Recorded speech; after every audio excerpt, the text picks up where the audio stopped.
What is up guys, it's Cal, and in this video I'm going to show you all of the rares or hostile NPCs or whatever you want to call it around Kaz Algar that can drop mounts. The point of this video is essentially a checklist of rares for you to kill each day or week to have a chance at a mount.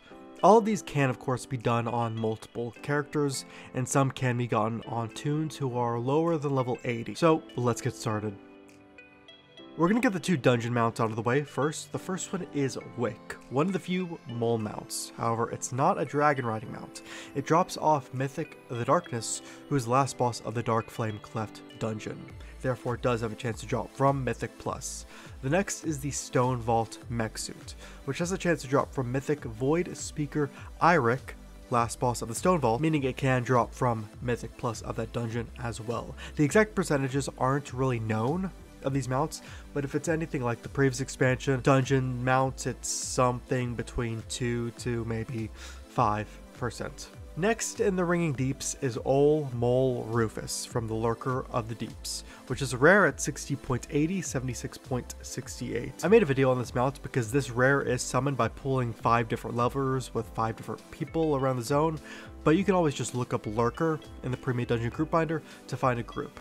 This mount, contrary to the previous two, can drop for level 70s to 80s. Next is Machine Defense Unit 1-11. This really isn't dropped from a rare, but I decided to add it because it comes from a weekly event, the Awakening the Machine event, at Gundargaz in the Ringing Deeps.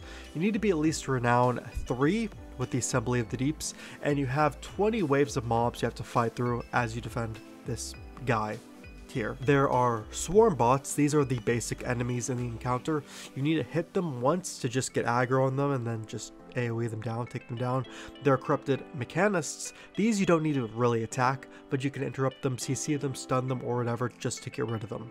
There are explosive bomber bots. These are really the easiest to deal with because all you need to do is just run into them and then they'll explode. There are malfunctioning pylons. This thing casts a beam that fixates on speaker cooldowns, and you need to stand in front of it to intercept it while you kill it. Also, you can have mobs stand in front of it instead, so they take the damage and intercept it. Automatic Iron Strider, you just tank them and they will cast a volatile magma on you. After 8 seconds, it spawns a lava puddle on you and shoots out these 4 lava orbs in 4 different directions. Just make sure these don't hit cooldowns. Medbots, just kill them.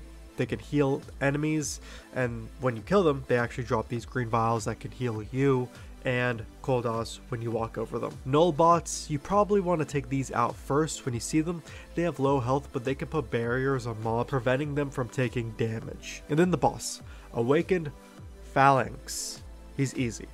So you have to finish all 20 waves, and you'll have a series of chests you can open for a chance at the mount. Now currently, the level 70s can, for whatever reason, participate in this event, but the mobs are still 80, so you're going to have a bad time if you do that. I feel at some point this will be fixed to either lock it to 80 or scale the mobs. Now the next mount is the Dauntless Imperial Lynx. So in North Hollowfall, you'll see a bunch of these different types of world quest markers around. It's around the Spreading the Light event. These reset weekly and give a lamb lighter supply satchel for each one you complete. These have a 1% drop chance for the mount. And then finally, there's Beledar's Spawn. This is dropped from a rare that's on a 3-hour spawn timer. Now that spawn for this rare is at a set time every day. So like 12 o'clock, 3, 6, 9, etc. time zones. I'll put a weak aura in the description, which will tell you when it's about to spawn. You can look up Beledar in the random dungeon group binder, and he spawns just randomly around the zone, so your group can then converge on him, and with a full 40-person raid, or even 20 or 30 people, he dies pretty fast, so try to let people get there. And you have a chance per day, per character for that drop. Oh, and there are, I guess, 2 more mounts actually. Reigns of the Surekai, don't really know how to say that, Skyraiser. This is a chance to drop from Queen Anzurek, the last boss of the Nerub-ar Palace raid, on any difficulty. And then Reigns of the Ascendant Skyraiser. It's a 100% drop chance from the same boss on Mythic, and only 1 drops per raid. And then when the next raid comes out, it will become rarer to drop. But anyways guys, that's the entire video on the mounts. If you all enjoyed this video, feel free to leave a like on it. You can sub to the channel for videos like this. and I'll see you all in the next video.